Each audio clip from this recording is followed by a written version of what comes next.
I always like to just throw this out there because I feel like it's so important, just perspective wise. When you look at your life and you think about what has had the biggest impact on your life, um, was it a book that you read? Was it a class that you took? Or was it a person that really like took the time to invest in your life? And really, that's the whole premise of our organization and our program is that people have the ability to really just impact our life and change our life and the decisions that we make more than any class we'll take, more than any field trip we'll go on, more than any book that we'll read. And so, really, we believe in empowering communities to come alongside students on their turf to remove barriers that students may have, like transportation or ability to go to after school programs. And because of that, we meet with students during the school day inside local schools. We are a big proponent of, we believe that every student can benefit from having a mentor, but we do work directly with school districts to identify which students they are most in need of placing in our program. So if you want to go to the next slide, Christina. Developmental relationships, if you are not aware, it's through Search Institute. So all of our mentors are trained in developmental relationships framework. And so what that means is that our mentors, when we go into the school, we're aiming to do these 5 things. And we do that through our curriculum, but also just in who we are as people to the students. Go ahead, Christina. Our current programs that we offer to districts are impact groups. So these are our 4th through 8th grade. In impact groups, we provide mentors with curriculum. We do FBI, BCI background checks that our organization pays for. We also provide all of the supplies that our mentors need. So if a specific topic in the curriculum calls for balloons and a deck of cards, all of that is provided by the Legacy Project of Stark. In addition, we also provide staffing so that in the event a volunteer mentor has to call off, we do take that call off ourselves and we provide the coverage. So we never have a group that doesn't meet because a mentor can't make it. We always provide coverage for that. We ask schools to identify 6 students and we pair them up with 2 adult mentors. And again, a lot of schools choose to do this during lunch because it's the easiest time and it's the easiest way to have space. But we've also done ET time, we've done breakfast time, but lunch is predominantly what schools opt for that. Go ahead, Christina.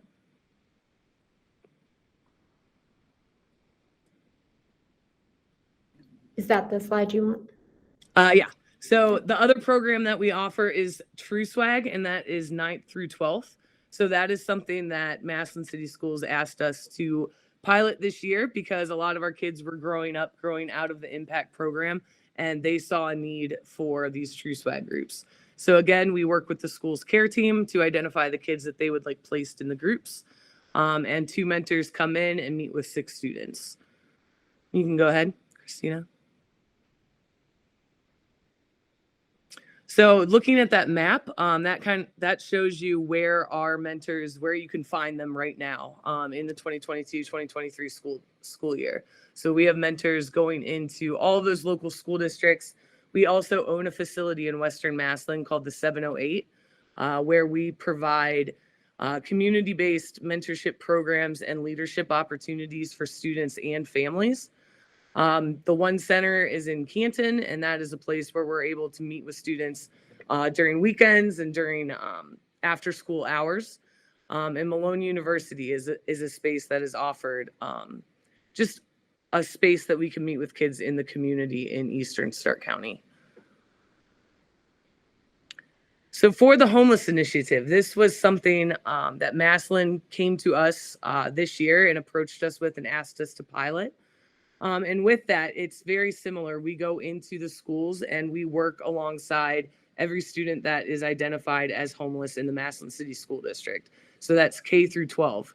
And we go into every building that they have. We provide mentors for every student that they refer to us.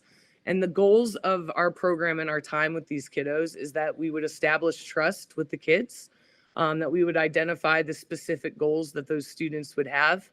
that we would assist students in identifying the barriers that they have in their own life. We do a lot of self-assessment and reflection, so we really want this to be driven by the students that we work with. Again, we provide that social and emotional support because that's so needed. And then we provide an enhancement of homeschool communication and connection. And what I mean by that is that a lot of times flyers are sent out or one person is communicating information to a family. But at Massillon, they actually provide us with contact info on all the families that we work with. And so we're able to follow up and make reminders and offer to attend with them to any of the resources that are available. Again, we provide a staff person in all of the schools that we go into so that we can oversee our program fidelity, but also so that we can track any data that the school is asking us to track and report any of the requested information to the specified school district and staff. So for the 2022-2023 school year, we have some preliminary data that I can share with you guys right now. I say preliminary because we are still meeting with the kids. So some of the surveys are not yet done. We go in up until the last day with our homeless students. So we're still meeting with the kids every week. What we have seen is that we have an 81% attendance rate on the days that legacy mentors are assigned to meet with their student. We have 52% of students were plugged into some sort of community-based program to see additional support. 13 meetings with the school care team counselor or FSS to provide an update on housing or safety concerns. What we really saw this year is that these students are connecting with their mentor and they're sharing things that maybe haven't made it to a school counselor yet, maybe haven't made the update on where they're actually living. And so we're able to provide that directly to the school staff. And with our developmental relationship survey, which again is a vetted survey through Search Institute, 96% of the 61 students that we met with said that their mentor made a positive impact on this school year. So those are pretty awesome data. The last thing I just wanted to follow up with is that what we're seeing the most in our students that we're working with through the Homeless Initiative is really the difference between approach coping versus avoidance coping. And what I mean by that is that approach coping, it's the willingness to ask for help. It's the willingness to work towards solving problems. It's expressing how you're actually feeling your emotions and the growth mindset, right? And so because these students are getting this social support, the data indicates that the more social support a student has, the better equipped they're going to be to ask for help and to solve problems and to do all these things. The avoidance coping is what we see a lot with students who aren't paired up with that social support. And what that looks like is that you're going to distance yourself from the source of stress. And so if school is a source of stress in these kiddos' lives, you're going to see them avoid school. You're going to see them not come to school. You're going to see them avoid doing their homework. You're going to see them avoid anything that's causing them more stress. And so really this social support, just having someone that's checking in with them, that's in the community, that can invite them to other things out in the community, it's really promoting this social support, which is taking away that avoidance coping, which leads to anxiety and depression and avoidance of problems. And it's really just allowing students to connect in a way that is just meaningful for them. So I will open it up. If anyone has any questions or discussions with me, I'd be happy to answer. I apologize if my voice is going out. I'm getting over a really bad cold. So if you see me chugging water, that's why. Hi, Jen. I'm Lisa Warden with the Start Housing Network and the Homeless Continuum of Care of Stark County. And I think one of the questions that I had, would this be something, this presentation or the information, would this be something that you would be okay with me sharing with our housing assistance providers and our shelters so that they're aware of the school districts that you're in? So if they do have a family that's entered into their project or their shelter, that they could at least let the parent know that this resource may be available in the school district that their child attends? Yeah, absolutely. Okay, all right. Yeah. Is We are there working- like a specific piece of information that you would want me to share, or just maybe your contact information where they could reach out to you to find out if it is available in that school district? Sure. Yeah, you can share my contact information. Right now, we are finalizing all of our contracts with the different districts for next school year. So we typically announce which schools we'll be in um, at the end of May. So every school that you saw on that map, we will be back in all of those schools next year. But we do have some additional schools that we're going to be adding on for next year. So I can get you an updated map at the end of May, but in the meantime, if you want to share my contact information, we'd be happy to connect. And then are the students referred directly through the care team? So for the homeless initiative piece, we actually work with the homeless liaison through Maslin and the family support specialist. And so that's who provides, and so we do impact and true swag in Maslin, but then we also have another day of the week where we're coming in and doing additional students. And so with that, we work directly with the FSS. But if it is something where the students are placed on care team, they would be able to just be referred to one of our school-based programs as well. Okay. And so although the Students Experiencing Homelessness initiative is only in Maslin, is it something that could be offered in the other school districts if?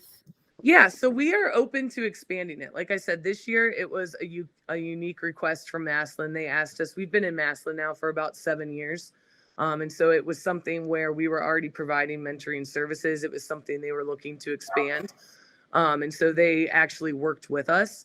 And so what I've told Christina and what I've told those who have, because we have had a couple school districts reach out asking if we would expand the homeless piece into their district. And what I've told them is what would be helpful for us is that we actually sit down and meet with the districts and come up with a customized plan for them, because it does look different in the different districts. And we want to make sure that whatever we're offering, whatever we're doing as a nonprofit, that it is meeting a need and it's not replicating services that are already available in that district. Okay. So do you think probably with the earlier question I asked, is it just better for the for our emergency shelters and housing projects just to reach out directly to the homeless liaisons within the districts to find out what's available?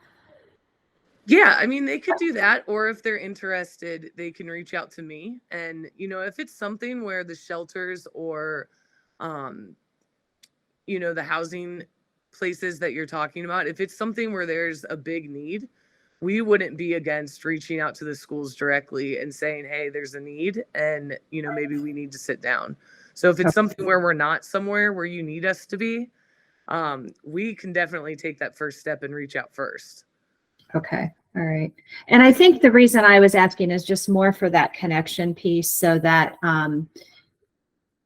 I think, in most cases the liaisons are notified when children come into emergency shelters because there's, transportation and things that need arranged for the kiddos. But I just, I think these connections are so valuable because just having the kids connected is so valuable as, these parents are currently in a housing search or they're, in emergency shelter trying to seek that permanent housing spot, just having those extra supports for the kids because, the families are already going through, such trauma to begin with experiencing homelessness and then, just connecting those dots for those extra supports. So I value your work that you're doing. So thank you for sharing that.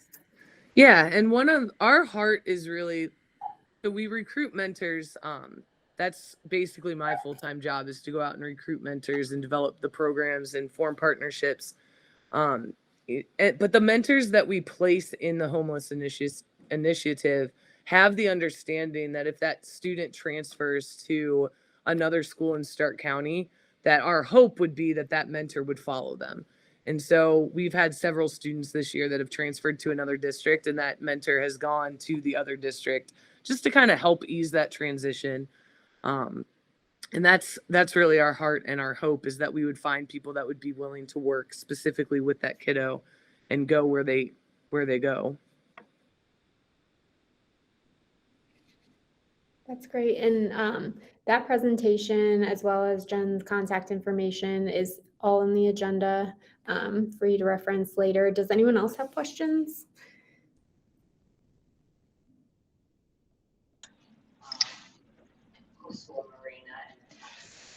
Hi, Jen. It's Carla Bidlack.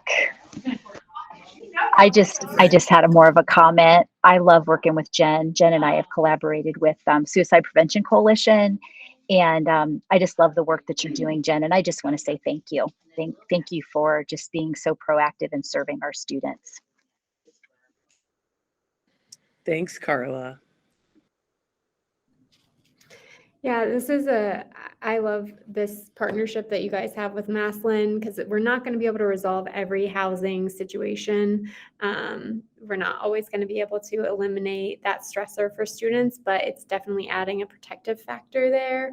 And if we can, help students be successful in school and have some social and emotional support, even if we can't solve the problem, that's a great addition to the situation. So please reach out to Jen if you would like to talk about how your district can partner with them.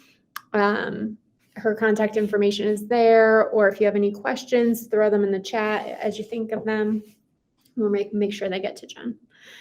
I'm not sure, was Ronnie able to join the call? She was having trouble with the link. Are you on the call, Ronnie?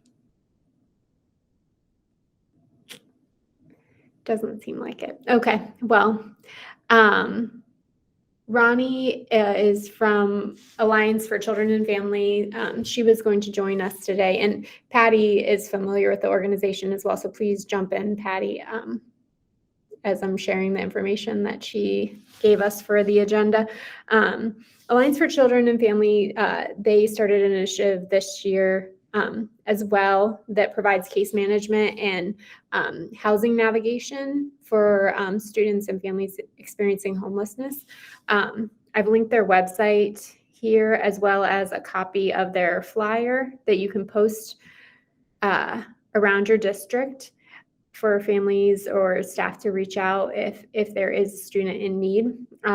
They are able to provide a lot of concrete supports to students and families, as well as that housing navigation and case management component. So if your families are looking for someone to walk through this process with them, of going through the continuum of care, of securing housing long-term, their organization is a great place to reach out and to connect families to. So take a look at that information there. Maybe we will get Ronnie to come back next year and share again. But the website is there and that flyer is there, and you can post them in your building. Yeah, I just reached out to Ronnie just to see if she could even just join by phone, because she can add some pieces even just verbally. But I think just the biggest reminder, and even what we just heard from Jen Warner, sometimes when you think of Legacy, you think of more that Maslin area, but Legacy has reached out and is supportive throughout organizations and schools within our county. The same with Alliance for Children and Families, which is known as an alliance organization, but their funding in this service is for all families that are experiencing homelessness throughout Stark County. So it's just a great reminder so that folks lean into these services that we once thought were just for a certain area of the county. Yeah, that's a great point. It is available for any of your students in Stark County. So if you have questions about that, or you want to connect directly with Ronnie, her information is there, or reach out to myself or Patty as well. And Ronnie's saying she is on, but it's saying she's muted. So I think she's just having some trouble with that unmute function, and that's okay, Ronnie. And whatever, if you can even share in the chat any information you need to share. But as Christina shared, we'll bring you back in the fall, and we can share any of your information to our folks through email. I apologize for the technical difficulties. I'm not sure what the issue is here. So we'll have this recording and we will post it on the website for reference later for those of you who maybe joined late or anyone who wasn't able to get on the call. So the next person we have with us today is Aubrey Jones from Ohio. She's the Director of Training and Equitable Practices, and she's going to share a little bit more about their organization and the supports that they're able to offer you as homeless liaisons and the other staff that are engaging with your students experiencing homelessness. So thank you for joining us, Aubrey. Thank you, Christina. Hi, guys. I am so glad to be here today. As Christina said, I am the Director of Training and Equitable Practices at Ohio, but my background is actually youth homelessness. Whoop, whoop. Okay, so I have a special place in my heart for the youngins, but I also have the pleasure of working on racial equity in the state of Ohio. So we call it REACH, the Racial Equity Action Committee on Homelessness in Ohio. It is something that my agency, Ohio, holds space for and facilitates, but it's really about bringing together everybody in our world, if you will, in the state of Ohio. It doesn't matter what your title is or what agency you work with. If you're working on, housing, homelessness, and racial equity, we want to bring you to the table because we want to start this work on making sure that we understand that in Ohio, especially, it's nationally, but in Ohio especially, Black and African American folks, including young people, actually young people's numbers typically are even more disproportionately impacted, but Black and African American folks are experiencing homelessness at disproportionate rates in Ohio. In other words, right, they may be anywhere from 7 to 20% of the population where you are, and yet they make up, depending on where you are, 20 to 75% of the folks experiencing homelessness in your community. Really just depends. I'm in Franklin County, Columbus, Ohio. I worked on youth homelessness in Columbus and Franklin County through YHDP, and I can tell you from our needs assessment in Franklin County, 75% of our folks, of all the young people experiencing homelessness, 18 to 24, were Black or African American. So what we do at REACH is really talk about this. We focus on kind of what do we need to do to be anti-racist to combat this. If you haven't been, one of the things we do is training. That's kind of my knack, as well as my colleague Peter. So we do a racial equity and homelessness training where we talk about redlining and really kind of dive into, like, especially if you're in a urban setting, like I heard Canton, Cincinnati, Cleveland, Youngstown, Columbus, and those kinds of places. There literally is redline districts where we can show that basically because of racist policies in housing, there's been this kind of forward momentum of continued disproportionality in Black and African Americans in Ohio experiencing homelessness. And I'm sure I'm speaking to the choir. I'm not talking to you guys about anything you don't already know, right? And if you're working with kids that are experiencing homelessness, I'm sure you see more Black and African American kids than you do typically in general in the school system, maybe disproportionality. In other words, you're serving more Black and African American youth than are represented in your current school system. So that's really what we're talking about. Like, how do we talk about that? How do we not only just educate and try and shift that change to make sure that we're pursuing justice and equity, but also what can we do to add to? One of my things, especially, I just said youth are my thing, is really about adding resiliency. If you're serving folks that are experiencing homelessness and you know that Black and African American youth are disproportionately represented, then maybe we could work together to talk about what does that do to impact their life and how can we combat that? How can we pour into them, right? Because we might not be able to change their experience of homelessness today. Like, that's obviously all of our goals, but it's not always possible. So like our first speaker talked about Jen about doing mentoring. That would be an example of pouring back into youth. In other words, giving youth experiencing homelessness more than what the average kiddo needs is part of anti-racist policies, and making sure that we kind of turn the tide a little bit and make sure that we're doing those practices. Christina, can you do the next slide? I just want to talk to you about REACH's committees. So we have 3 committees. We have a steering committee. I feel like my screen is weird. We have a steering committee that oversees kind of everything, but really the work is done in these 3 committees. The informational committee is really about the training and technical assistance. This is like, hey, Aubrey, we need someone to come talk about racism and homelessness in, with 20 school counselors, right? Like training and technical assistance. The informational committee kind of leads that work. The other thing the informational committee is just now getting to, but has always been a tenet, is the data analysis. We really want to help people because a lot of folks know that there's disproportionality. In other words, you look at your numbers and you can see that racism has impacted maybe the folks you're serving, and therefore there's overrepresentation of Black and African American youth in your programs. But then what do you do with that? How do you use that information, and how do you use outcomes to make sure that you're turning that tide, right? And doing something different.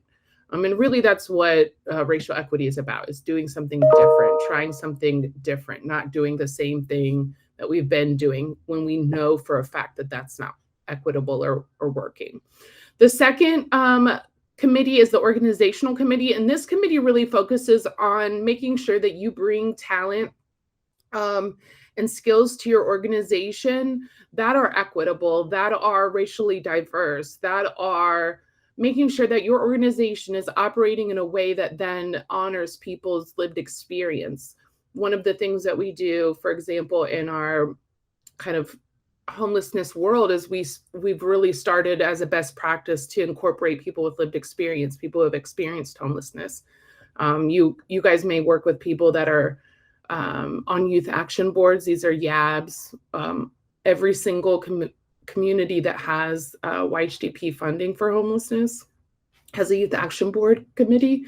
And the reason is because evidence has shown that including people with lived experience is not only equitable, but it really does, it's a best practice. It really is impactful in outcomes. And so the organizational committee really talks about how do we do the work as organizations? Like, how do we engage in this work? How do we make sure that we honor people's lived experience when they show up, whether it be racially diverse or lived experience, et cetera. But like, how do we do this work? Because it's not easy. And frankly, most of us have been trained and taught in a like white dominant culture that, right, doesn't necessarily honor and incorporate that. So we really talk about that because it's not a one and done. It's not a come to my training and you got it. It's more like, hey, let's talk about this. Oh, we ran into problems, or oh, this new thing happened and we really are seeing great outcomes from it. So that's the organizational committee. And then lastly, we talk about the systemic committee, talks about literally cross-system collaboration. So that's kind of what I would consider here today. Technically, I would say I'm on more of the homeless crisis response system side, right? Like, quote unquote, in shelter, folks experiencing homelessness. I'm doing training and technical assistance and not direct service, but technically that's the side of the providers that I support, right? And then you guys support young folks and students, which is my heart. I just told you that. But the systemic committee is really talking about, you have disproportionality, I promise you, in your school system as it relates to educational outcomes and homelessness. You have the same exact inequities. It's no different in foster care. It's no different in juvenile justice. These disproportionalities are cross system, right? And so the systemic committee really focuses on what could we do to like work together, because we're not the only ones doing this. You might be doing this in your school system. You might be doing this as liaisons, part of, Ohio Department of Education, et cetera. And so how do we work with these cross systems and show up in a way that just helps us do it better? So that's kind of basically the 3 committees for REACH. Some of it is project-based, but one of the things that I stress in this work is process. So, excuse me. One of the things I talk about a lot is in racial equity is we have all been trained and honed into especially white dominant culture, especially in Zoom, right? Like not meetings for just meetings. Like we're gonna get something accomplished. We're gonna have a goal when we come to this meeting. We're gonna have an output right at the end of the meeting, which is great. That's definitely what we need to do. But when it comes to racial equity, we need to show up. We just need to be in the room together to talk about this stuff. Sometimes we need to process this stuff. Sometimes we need to talk about whether it be organizational stuff within your organization or systemic stuff going on in the community. But these REACH meetings and these committees are kind of twofold. They have created documents that help us do better at racial equity and have actual projects, but they also come together and process. A lot of us are doing this work in our agency and we're the racial equity person, right? And so it's a way for us to come together and talk about these things and really kind of iron sharpens iron kind of thing, kind of like what you guys are doing here as it relates to homeless liaisons, right? Like you don't all work in the same community, but just coming together because you guys do the same work is really helpful in making sure that you have the fortitude to go out there and do it again tomorrow. So that's basically a lot of what we do is making sure that this work doesn't die, that we're talking about it. So these committees will continue to stand. There is no kind of pre-qualification, if you will, if you'd like to join. If you are working on some of these things in your community, organizationally, in your organization or systemically, please don't hesitate to reach out to me. I'll put my email in the chat. Typically, we like folks to attend our Racial Equity and Homelessness 101 training before they join REACH. But I also, because I really want to beef up and diversify, frankly, we can just do a one-on-one kind of meeting and we can talk through some stuff and what you're working on and worry about getting you in that train, because it is a good training, even though I do it. I'm not bragging on myself, but it's a really good training for a baseline. So we can worry about that later. But I really appreciate Christina inviting me here. She knows that I am trying to get the word out in Ohio. I don't care what your title is, what your experience is. If you want to work on racial equity and homelessness, I want to see you virtually in my meetings. Thank you so much, Christina. If you guys have questions, I'm here.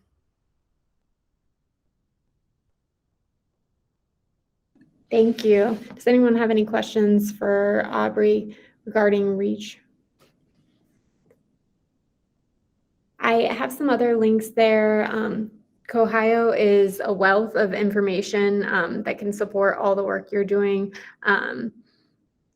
within racial equity and homelessness and in many other areas. So I've linked just their general training materials there. So there's lots of webinars and materials you can look through if you have questions that you're looking for more information on.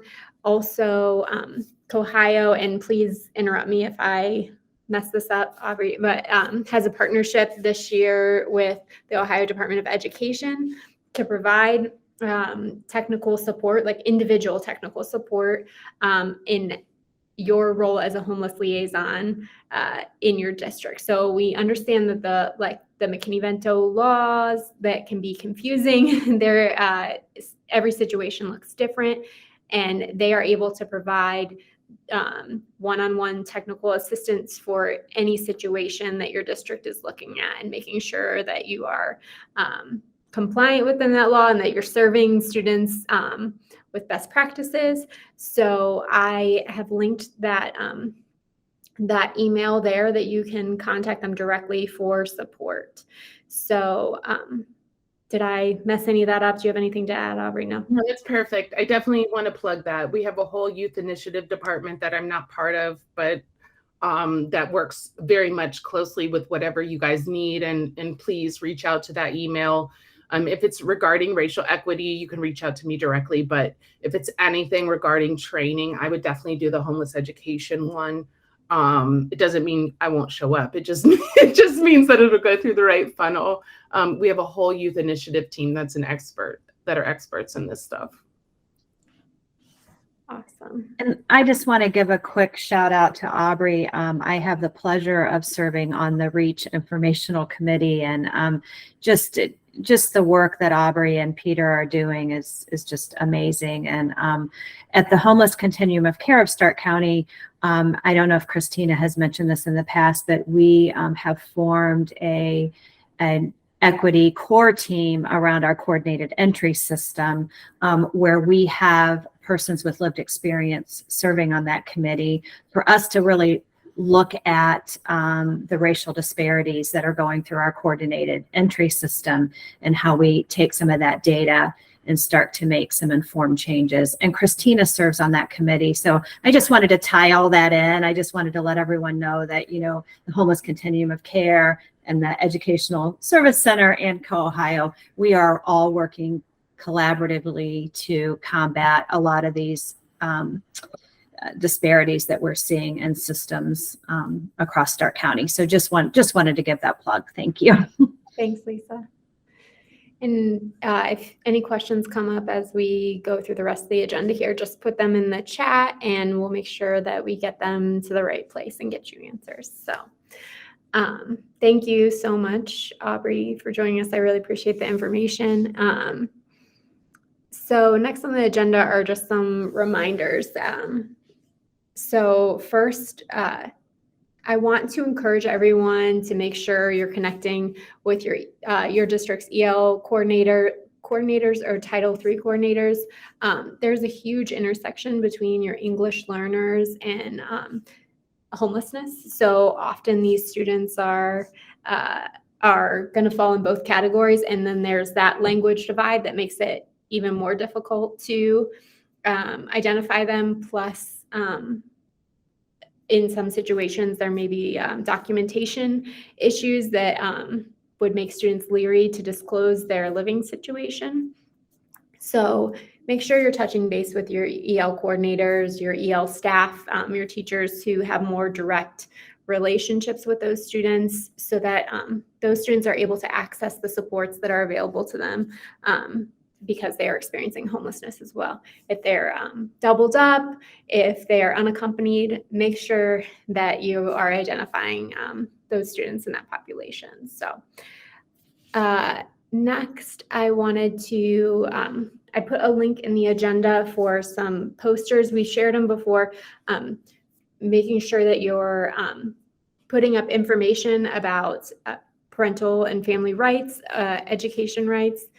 There's a link for free posters there, both in English and in Spanish. And if you need anything else to post in your school offices so that families know who to reach out to if they are experiencing homelessness, let us know and we'll make sure you get that information. Something that came up, I actually met Aubrey at the Housing Ohio conference that was a couple weeks back, and something that came up in one of the sessions that I wanted to mention here as you're thinking about your homeless support system in your district is a lot of you, not all of you, but a lot of your districts, your homeless liaison. Oh, yes, I can share the agenda. So a lot of you are in roles that are pretty high up in your district, whether it be like assistant superintendent or whatever it is. But think through that communication process. Like, do you have it set up in a way that families or students are going to be comfortable disclosing such personal information? Is there a staff member you can connect with that already has like direct everyday contact with these students where they have established trust? And, there's a lot that goes into disclosing that you're experiencing homelessness. There's like fear of being reported to CPS, like if you're not able to provide a home for your child, or just, there's shame that is surrounding these situations. So we want to make sure that we're making ourselves accessible and allowing families to reach out for support. So make sure that you've established a communication system where the person that they can report to is accessible and they know how to get the information to you so that these families are receiving support. Next, I wanted to talk a little bit about some advocacy opportunities that have come up in our state around our students and families experiencing homelessness. So this first link is about Senate Bill 76. And this is a bill it's a bipartisan bill that has been introduced to combat institutional real estate investment. So I know a lot of you have reached out, a lot of your FSSs have reached out regarding people not being able to find affordable housing. And one of the reasons that this is occurring in our communities is that there is a lot of institutional investment in real estate that has been happening recently. So we're talking about large corporations buying huge amounts of properties and pricing people out of our community. So this is a bipartisan bill that was introduced to combat this issue, to disincentivize corporations from being able to do this.